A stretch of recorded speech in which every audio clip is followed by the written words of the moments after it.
Hello Avengers, in today's video I'm gonna teach you what's the fastest way to grind power level for your characters in the game. Some of you may already know some of these tips, but I want to tell you also some mistakes that you should avoid that I was doing for a long time, and I'm glad that I figured out not to do them. So the main thing you want to do to grind gear is use vault missions and play them on Challenge 4. Now keep in mind that for regular vaults, you need to unlock them by finding shield caches in threat sectors or using the mission Days of the Remain. You can also see a full guide of how to find vault missions by following my guide of completing 5 vault missions for a weekly challenge. You can also use elite vaults if you're high enough for them, which is usually the ones I use. Now the main thing of this strategy is that you don't complete the vault mission itself. You just go for all the bonus chests that are spread throughout the entire level. So once you got all the bonus chests around the map, you return to the Quinjet and then replay the mission again. What not to do and what to do with gear once you grab it on chest. What you don't want to do is upgrade your gear. So here, for example, I upgraded my gear to try to make it higher.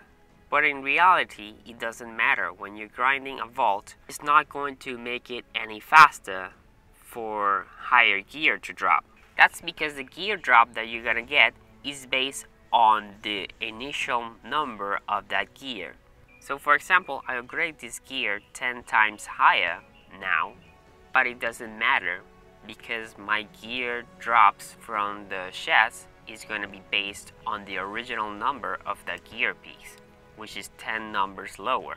So essentially what you want to do is ignore upgrading your gear. Do not touch it, do not waste your resources. Wait till you get all your gear to 130. What you want to do is keep going for the bonus chests on the vaults, grab it, put on the higher ones as you get them, and don't touch any upgrading. Once you reach 130, that's when you can start upgrading, because that's the cap of how high you can get a gear to drop. Keep in mind also that the NHS are best grind them on Challenge 4 to get at least 10 upgrade models or 15. Initially it's meant to be 15 upgrade models from Challenge 4, but there is currently a bug that's not letting you get 15. So if you want to save your DNA keys for later when that's fixed, then that's okay too. It just depends how much you want them. But either way, it's still best to open them on Challenge 4. The other thing you're probably wondering, is it worth going to the gear vendors or the faction vendors to get gear?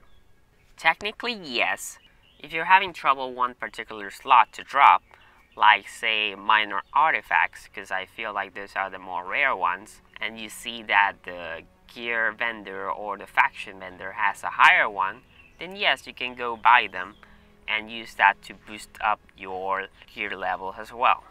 The key important thing is to not upgrade your gear until you got all of them to drop at 130. This saved me a lot of resources. I used to get desperate and started upgrading my gear just to boost up my number, but ultimately that was not helping me at all. I realized this mistake while grinding Kate Bishop, and I got her so fast from 100 to 150 last night because of this. Now I get that upgrading your gear you're not gonna be able to have your perks active, but remember that for this grind we're just going through vault missions and trying to avoid enemies altogether. The idea is just to go for the bonus chests throughout the map, ignoring all the enemies as much as you can, and just keep stacking up your gear, so you're not gonna really need those gear perks at the moment. Be sure to also check out my playlist of guides, which talks about where to get exotics, where to get patterns, where to get DNA keys. You can find all of that in that playlist. See you next time, Avengers, and happy grinding!